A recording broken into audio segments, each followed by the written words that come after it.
तुल्याइएपछि र जननिर्वाचित सरकारलाई असहयोग, विरोध र घेराबन्दीमा पुर्याइएपछि मेरा सामु सार्वभौम जनता समक्ष जानुको विकल्प रहेन। त्यसैले जनता समक्ष प्रस्तुत हुने निष्कर्ष अनुरूप हिजो 2077 साल पुष 5 गते प्रतिनिधि सभाको विघटन गरेर आगामी 78 साल वैशाखमा नयाँ निर्वाचन गर्ने निर्णय गरिएको बेहोरा म निवेदन गर्न चाहन्छु। सतहमा हेर्दा हिजो विकसित घटनाक्रम अप्रत्याशित र आकस्मिक जस्तो देखिए तापनि यो परिस्थिति लामो समयदेखि राष्ट्रिय राजनीति र मूलतः सत्तारूढ नेपाल कम्युनिस्ट पार्टीका केही नेताहरूका असङ्गत, विकृत र जनअपेक्षा विपरीतका गतिविधिहरूद्वारा सिर्जना भएको हो। 2074 साल असोज 17 गते तत्कालीन नेकपा एमाले र नेकपा माओवादी केन्द्रबीच वाम गठबन्धन बनाएर निर्वाचन लड्ने र निर्वाचन लगत्तै पार्टी एकता गर्ने उद्घोष गरिएको थियो। यो निर्णय आम निर्वाचन मार्फत आम जनताद्वारा स्पष्ट रूपमा अनुमोदन भएको थियो। तर निर्वाचन पश्चात राष्ट्रिय राजनीतिलाई जनअपेक्षा अनुरूप अगाडि बढ्न नदिने विभिन्न विसङ्गत गतिविधि सुरु भए। सुरुमा सरकार गठनमा विलम्ब गराउने र जनादेश विपरीत अन्त्यहीन बार्गेनिङ र दबावमा राष्ट्रिय राजनीतिलाई अल्झाउने त्यति बेलाका गतिविधिहरू तपाईहरूको सम्झनामा ताजै छन् भन्ने ठान्दछु। बाधाहरू पन्छाउँदै सरकार गठन भयो र सरकारले जनअपेक्षा अनुरूप काम गर्न पनि सुरु गर्यो। त्यसपछि केही नेताहरूद्वारा निरन्तर रूपमा अस्थिरताका सन्देश र प्रयास जारी रहे। सरकार गठनको 1 वर्ष नपुग्दै कुनै नेताले मुलुक बाहिर गएर अस्थिरताको सन्देश छर्नुभयो भने कुनै नेताले प्रधानमन्त्री मुलुकमा नभएको मौका पारेर देश डुब्न लाग्यो भन्दै बचाउनका लागि माझी गुहार्न थाल्नुभयो। सरकार संविधानको कार्यान्वयनका लागि नयाँ कानुन निर्माण, संघीयताको कार्यान्वयन र मुलुकको सामाजिक आर्थिक रूपान्तरणमा केन्द्रित थियो। तर कतिपय साथीहरूका आँखा निरन्तर पद, प्रतिष्ठा र पद सोपानमा मात्रै केन्द्रित भए। आफ्नो काँधमा आएको ऐतिहासिक अभिभारा पूरा गर्ने गरी नीति निर्माण, राज्य सञ्चालन र जनपरिचालनमा केन्द्रित हुनुपर्ने नेकपालाई केही नेताहरूले आफ्ना असन्तुष्टि, कुण्ठा र आत्मकेन्द्रित सोचहरूको बन्धक बनाउने र निष्प्रभावी तुल्याउने प्रयास गर्नुभयो। दिदीबहिनी तथा दाजुभाइहरू, समस्या समाधानका लागि दुई अध्यक्षहरूका बीचमा कार्यविभाजन गरेर एकजना सरकार र अर्कोले पार्टी सञ्चालनमा केन्द्रित हुने निर्णय भएपछि समस्या समाधान हुने अपेक्षा गरिएको थियो। मैले सोही अनुरूप आफूलाई पूर्ण रूपमा सरकारमा केन्द्रित गरेँ। यसबीचमा पार्टी काम कति अगाडि बढ्यो, एकीकरणका बाँकी काम कति पुरा भए, महाधिवेशनको तयारी कति अगाडि बढ्यो र जनतालाई समस्या परेको बेला विशाल पार्टी पङ्क्तिलाई कति परिचालन गरियो, यसमा मैले केही भनिरहनु पर्ला जस्तो लाग्दैन। तथ्यहरू आफै बोल्छन्।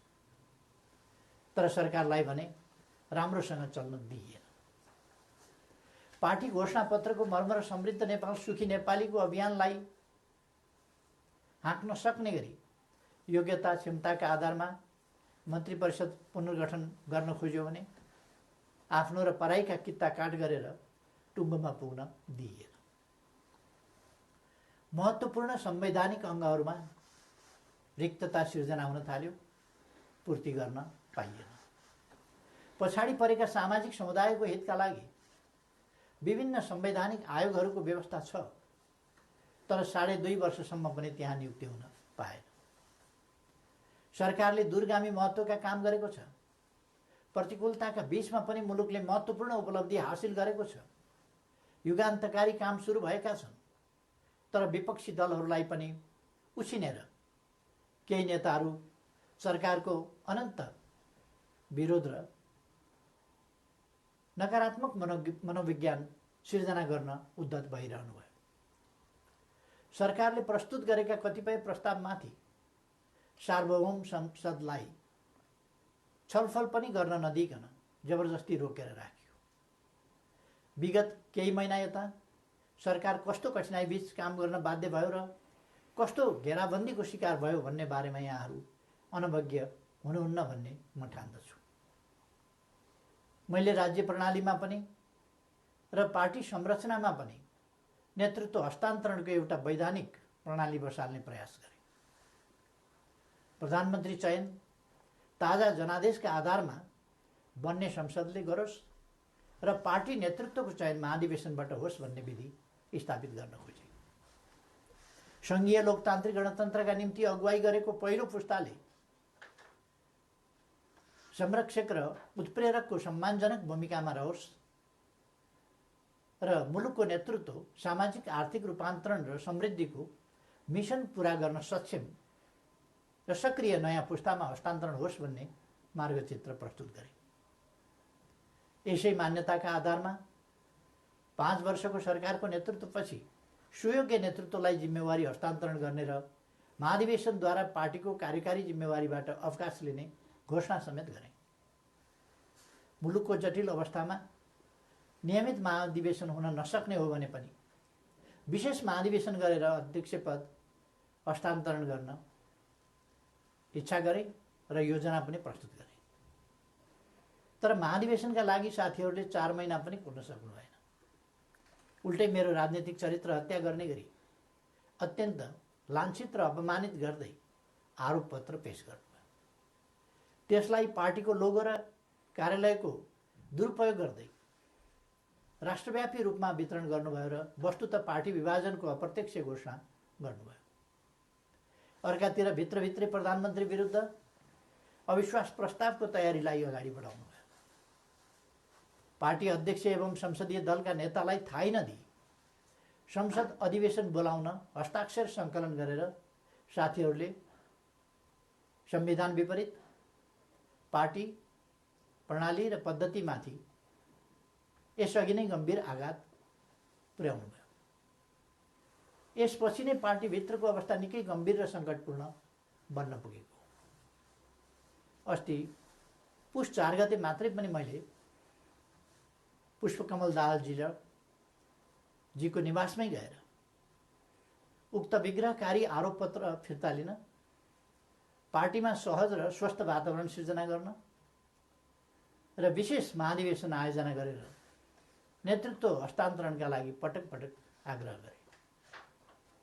पार्टी एकीकरणको सङ्क्रमणकालीन प्रयोजनका लागि मनोनयनद्वारा गठन भएका र महाधिवेशन सम्पन्न गर्ने मुख्य दायित्व भएका पार्टीका नेतृत्वदायी कमिटीहरूलाई पार्टी विधान र एकीकरणको भावना विपरीत पार्टीलाई मतदानको अवस्थातिर नधकेल्न र कर्तव्यको लिकबाट बाहिर नजान बारम्बार आग्रह गरे। तर यस प्रयासलाई मेरो कमजोरी ठान्यो। केही भएको छैन, केही गरिने छैन भन्ने कुरामा अल्मल्याउँदै प्रधानमन्त्री विरुद्ध अविश्वास प्रस्तावको तयारी अगाडि बढाइयो। दिदीबहिनी तथा दाजुभाइहरू, सरकार विरुद्ध यसरी घेराबन्दी र दाउपेच गर्नुपर्ने जायज कारण के थियो र? सरकारले यस बीचमा राष्ट्रियतालाई सुदृढ गर्ने सन्दर्भमा ऐतिहासिक कामहरू गरेको छ। नेपालको वास्तविक भूभाग समेटेको नयाँ नक्सा प्रकाशन गरिएको छ। तदनुरूप सर्वसम्मतिका आधारमा संविधान संशोधन गरिएको छ। समस्या समाधानका लागि मित्र राष्ट्र भारतसँग वार्ताको तयारी भइरहेको छ।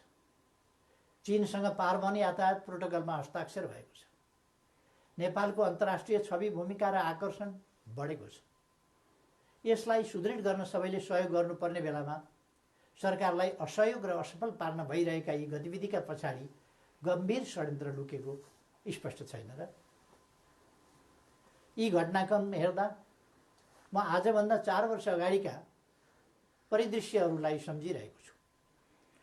नाकाबन्दीको साहसका साथ सामना गर्दै त्यसलाई अन्त्य गरे बापत नेपालको पार्वन सुविधा विस्तार गरेर फेरि कहिल्यै नाकाबन्दी नहुने कुराको सुनिश्चित गरे बापत त्यति बेलाको सरकारलाई यसै गरी षड्यन्त्रपूर्ण ढङ्गले अपदस्थ गरिएको थियो। परिस्थिति र समय सन्दर्भ फरक भए पनि पात्रहरू उनै हुनुहुन्थ्यो। के यसले हाम्रा कतिपय नेताहरू नेपाललाई अनन्त अस्थिरतामा फसाउने योजनामा सहभागी भएको स्पष्ट रूपमै देखिनुहुन्न र? थुप्रै प्रतिकूलताका बावजुद नेपालले गएको 3 वर्षमा उल्लेख्य उपलब्धि हासिल गरेको कुरामाथि पनि उल्लेख भइसकेको छ। प्राय सबैजसो विकास सूचकाङ्कहरूमा नेपालले प्रगति गरेको छ। कतिपय क्षेत्रमा फड्को नै मारेको छ। शान्ति सुरक्षाको स्थितिलाई सुदृढ तुल्याइएको छ। पृथकतावादी गतिविधिलाई समाधान गरिएको छ। मुलुकले विकास, सुशासन, समृद्धि र स्थायित्वतिर सकारात्मक कदम चालिरहेको यस स्थितिबाट पार्टी खुसी हुनुपर्ने होइन र? सबै मिलेर यसलाई थप गति दिनुपर्ने होइन र? तर कतिपय नेताहरूबाट यसको उल्टो काम भइरहेको छ। सरकारलाई 5 वर्ष काम गर्न दिने र उसका कामको परीक्षण जनताबाट निर्वाचनका क्रममा हुने लोकतान्त्रिक बाटो छोडेर सधैँभरि सत्ता, सधैँभरि सरकार, सधैँभरि पदीय भागभण्डाको चक्रव्यूहमा राजनीतिलाई बन्दी बनाउने काम भयो। लोकतन्त्रमा सत्ता पक्षले जनताको आदेशअनुसार काम गर्छ, प्रतिपक्षले नियन्त्रण र सन्तुलनको भूमिका खेल्छ। तर हामी कहाँ सत्ता पक्षका कतिपय साथीहरू नै प्रतिपक्षभन्दा बढी आक्रामक, असहयोगी र षड्यन्त्रपूर्ण गतिविधिमा संलग्न हुने विडम्बनापूर्ण अवस्था सिर्जना भयो। आजको स्थिति विकसित हुनुमा कतिपय नेताहरूको गतिविधिको मुख्य जिम्मेवारी रहेको तथ्यलाई एका राख्नुपर्दछ। यस्तो काम कुनै पनि अर्थमा लोकतान्त्रिक हुन सक्दैन। दिदीबहिनी तथा दाजुभाइहरू, पार्टीलाई एकताबद्ध रूपमा अगाडि बढाउने, नेतृत्व हस्तान्तरणको विधि र प्रणाली बसाउने र पार्टी, सरकार र संसदलाई जनताको हितमा केन्द्रित गर्ने मेरा प्रयासहरूमा यसरी निरन्तर बाधा सिर्जना गरिए। यसपछि नै म यस निर्णयमा पुग्न बाध्य भएको हुँ। प्रतिनिधि सभा विघटन र नयाँ निर्वाचन मेरो रुचि वा छनौटको विषय थिएन। तर मुलुकलाई अकर्मण्य अवस्थामा राखिराख्नु उचित हुँदैन थियो। संसदलाई केही नेताहरूको स्वार्थको बन्धक बनाइराख्नु जनादेश विपरीत हुन जान्थ्यो। जनताको भावना अनुसार काम गर्न अगाडि बढ्नै नसक्ने स्थितिबाट मुलुकलाई निकास दिनै पर्थ्यो। जनअनुमोदित नेकपाको यस सरकारलाई आफ्नै दलका नेताहरूले काम गर्न नदिने र दलभित्रको कचिङ्गलले प्रतिनिधि सभालाई पनि शिकार बनाउने अवस्था अन्त्य गर्नै पर्थ्यो। यसै पृष्ठभूमिमा म नयाँ जनादेशका लागि सार्वभौम जनता समक्ष जाने निष्कर्षमा पुगेको हुँ। म अझै पनि विगतका सबै तिता पीडाहरूलाई बिर्सेर एकताबद्ध भई निर्वाचनमा सहभागी हुन कमरेडहरूलाई आग्रह गर्न चाहन्छु। निर्वाचनको घोषणाले पार्टी एकतालाई बलियो बनाउने अपेक्षा गरेको छु। पार्टी पहिलो शक्ति बन्नुमा, पार्टी एकता हुनुमा र पार्टीले विशाल जनसमर्थन प्राप्त गर्नुमा केपी ओलीको कुनै योगदान छैन, हामी पो निर्णायक हौँ भन्ने कमरेडहरूलाई पनि लोकप्रियता र क्षमताको मापन गर्न यसले अवसर दिनेछ। प्रधानमन्त्री बन्न व्यग्र प्रतीक्षामा वा प्रयासमा रहनुभएका नेताहरूलाई पनि ताजा जनादेशले विकल्प दिनेछ। प्रतिपक्ष दललाई पनि आफ्ना एजेन्डा जनताबीच लैजान अवसर प्रदान गर्नेछ। निर्वाचन लोकतन्त्रको आत्मा हो। यो सबैभन्दा उन्नत लोकतान्त्रिक अभ्यास तथा विधि पनि हो। जननिर्वाचित सरकारले काम गर्न पाउँदैन भने उसले पुनरावेदन गर्न जाने ठाउँ सार्वभौम जनता समक्ष नै हो। मैले यही बाटो अवलम्बन गरेको छु। पार्टीले मेरो नेतृत्वमा विगत आम निर्वाचनमा लडेको थियो। म पार्टी संसदीय दलबाट सर्वसम्मत रूपमा नेता चयन भएको थिएँ र त्यसै हैसियतमा प्रधानमन्त्री निर्वाचित भएको थिएँ। बहुमत प्राप्त दलको सर्वसम्मत नेतालाई काम गर्न नदिइएपछि बन्द कोठामा अनुचित र सिद्धान्तहीन सम्झौतामा अल्झिएर जनअपेक्षामा आँच पुर्याउनु मैले उपयुक्त ठानिनँ। जनतालाई फैसला गर्न दिनु नै सबैभन्दा लोकतान्त्रिक विकल्प हो भन्ने मैले ठाने। त्यसै पनि जस्केलाबाट सरकारमा छिर्ने र जनमतको उपहास गर्ने अलोकतान्त्रिक चरित्रप्रति मैले सधैँ विमति राख्दै आएको छु। दिदीबहिनी तथा दाजुभाइहरू, नेपालको संविधानले नेपालको सार्वभौमसत्ता र राजकीय सत्ता जनतामा निहित रहने व्यवस्था गरेको छ। राज्य सञ्चालनको अन्तिम निर्णयकर्ता जनता हुन्। जनताको यो सार्वभौमसत्ता, राजकीय सत्ता र निर्णय निर्वाचन मार्फत व्यक्त हुन्छ। जनताको अभिमत व्यक्त हुने निर्वाचनले लोकतन्त्रलाई थप सुदृढ र परिपक्व बनाउँछ। हाम्रो लोकतान्त्रिक प्रणाली नयाँ छ तर कमजोर छैन। मुलुक जनप्रतिनिधिविहीन अवस्थामा छैन। राष्ट्रिय सभा क्रियाशील छ। प्रदेश सरकार र प्रदेश सभा एवं स्थानीय सरकारहरू मुलुकको संविधान र कानुन अनुरूप आफ्नो तहमा राजनीतिक नेतृत्व प्रदान गरिरहेका छन्। राष्ट्रपति र न्यायालय लगायतका संस्थाहरू र राज्यका निजामती एवं सुरक्षा अङ्गहरू सबै आफ्नो कर्तव्य निर्वाहमा दृढ छन्। 4.5 महिनापछि नयाँ प्रतिनिधि सभा स्थापित भइहाल्ने नै छ। 21औं शताब्दीको नेतृत्व गर्न तयार भएर बसेको हाम्रो युवा पुस्ता लोकतन्त्रप्रति प्रतिबद्ध छ। यो पुस्ता नै लोकतन्त्रको सबैभन्दा ठुलो पहरेदार हो।